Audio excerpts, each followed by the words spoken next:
ಬೆಂಗಳೂರು ಗ್ರಾಮಾಂತರ ಜಿಲ್ಲೆಯ ಹೊಸಕೋಟೆ ತಾಲೂಕಿನಲ್ಲಿ ವೈಕುಂಠ ಏಕಾದಶಿ ಮತ್ತು ಹನುಮ ಜಯಂತಿ ದಿನದಂದು ವಿವಿಧ ದೇಗುಲಗಳಲ್ಲಿ ಪ್ರಸಾದ ಸೇವಿಸಿದ್ದ ಸುಮಾರು 250ಕ್ಕೂ ಹೆಚ್ಚು ಮಂದಿಯಲ್ಲಿ ವಾಂತಿ ಭೇದಿ ಕಾಣಿಸಿಕೊಂಡು ಆಸ್ಪತ್ರೆಗೆ ದಾಖಲಾಗಿದ್ದು ಮಹಿಳೆಯೊಬ್ಬರು ಮೃತಪಟ್ಟಿದ್ದಾರೆ. ಭಾನುವಾರ ರಾತ್ರಿಯಿಂದ ಸೋಮವಾರ ಬೆಳಗಿನ ಜಾವದವರೆಗೂ ಹಲವಾರು ಮಂದಿ ವಾಂತಿ ಭೇದಿಯಿಂದ ಬಳಲಿ ನಗರದ ಸರ್ಕಾರಿ ಮತ್ತು ಕೆಲ ಖಾಸಗಿ ಆಸ್ಪತ್ರೆಗಳಲ್ಲಿ ದಾಖಲಾಗಿ ಚಿಕಿತ್ಸೆಯನ್ನ ಪಡೆದಿದ್ದಾರೆ. 36 ಮಂದಿಯ ಆರೋಗ್ಯ ಸ್ಥಿತಿ ಗಂಭೀರವಾಗಿದ್ದು ತೀವ್ರ ನಿಗಾ ಘಟಕದಲ್ಲಿದ್ದಾರೆ. ಇತರೆ 97 ಮಂದಿಯ ಮೇಲೆ ಹೆಚ್ಚಿನ ನಿಗಾ ವಹಿಸಲಾಗಿದ್ದು ಕೆಲವರು ಗುಣಮುಖರಾಗಿಯೂ ಆಸ್ಪತ್ರೆಯಿಂದ ಬಿಡುಗಡೆಯಾಗಿದ್ದಾರೆ. ಆದರೆ ಚಿಕಿತ್ಸೆಗೆ ದಾಖಲಾಗಿದ್ದ ಮಹಿಳೆ ಸಿದ್ದಗಂಗಮ್ಮ ಮೃತಪಟ್ಟಿದ್ದು ಸ್ವಲ್ಪ ಆತಂಕಕ್ಕೆ ಕಾರಣವಾಗಿದೆ. ಅಣ್ಣ ಏನಾಯ್ತು? ಏನು ವಿಷಯ?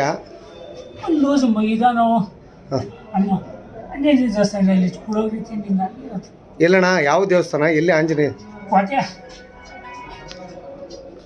ಕೋಟೆ ಆಂಜನೇಯ ದೇವಸ್ಥಾನದಲ್ಲ? ಯಾವಾಗ ತಿಂದ್ರಿ? ಏನು ಬೆಳಿಗ್ಗೆ 7 ಗಂಟೆಯಲ್ಲಿ ನಾವು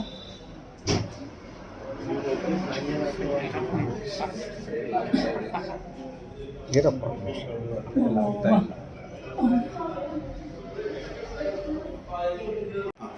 ಈ ಒಂದು ಸರ್ ಇವಾಗ ನಮಗೆ ತಿಳ್ಕೊಳ್ತಕ್ಕಂಥ ಮಾಹಿತಿಲಿ ಏನಾಗಿದೆ ಅಂದರೆ, ಈಗ 2 ದಿನದಿಂದ ಒಂದು ವೈಕುಂಠ ಏಕಾದಶಿ ಇತ್ತು, 2ನೇದು ನಿನ್ನೆ ಹನುಮಾನ್ ಜಯಂತಿ ಇತ್ತು.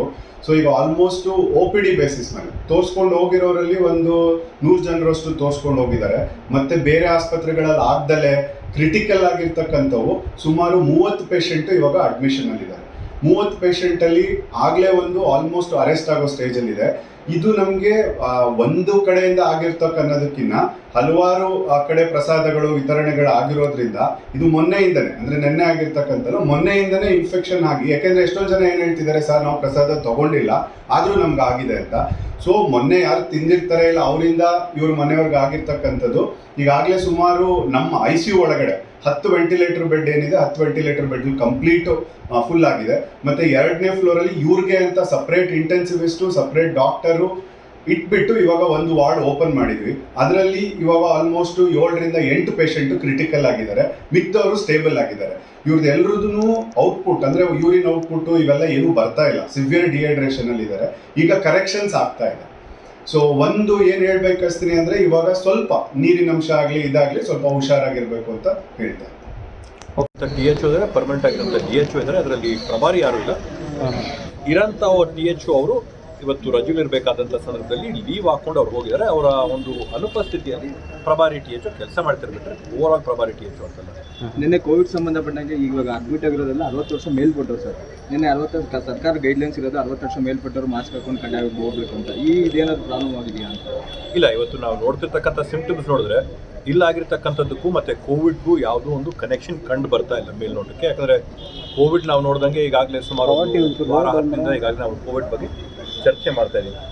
ಆದರೆ ಈ ಒಂದು ವಿಷಯದಲ್ಲಿ ನಾವು ನೋಡ್ತಿರ್ತಕ್ಕಂಥದ್ದು ಒಂದು ಫುಡ್ ಪಾಯ್ಸನಿಂಗ್ ಇರ್ಬೋದು ಬಿಟ್ಟರೆ ಕೋವಿಡ್ ಅಂತ ಮೇಲ್ನೋಟಕ್ಕೆ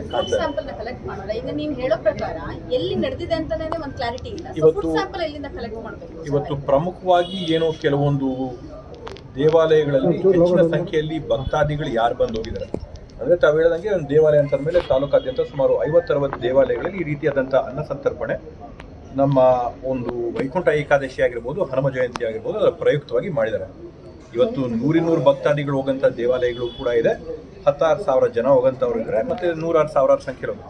ಎಲ್ಲಿ ಭಕ್ತಾದಿಗಳ ಸಂಖ್ಯೆ ಎಲ್ಲಿ ಜಾಸ್ತಿ ಆಗಿದೆ, ಪ್ರಮುಖವಾಗಿ ಅದ್ರ ಬಗ್ಗೆ ನಾವು ಆದ್ಯತೆ ಕೊಟ್ಟು ಅಲ್ಲಿ ಸಂತರ್ಪಣೆ ಮಾಡಿರ್ತಕ್ಕಂಥ ಪ್ರಸಾದಗಳ ಒಂದು ಸ್ಯಾಂಪಲ್ನ ತಗೊಳ್ಳೋಂಥ ಪ್ರಯತ್ನ ನಾವು ಮಾಡ್ತಾ ಇದ್ದೀವಿ.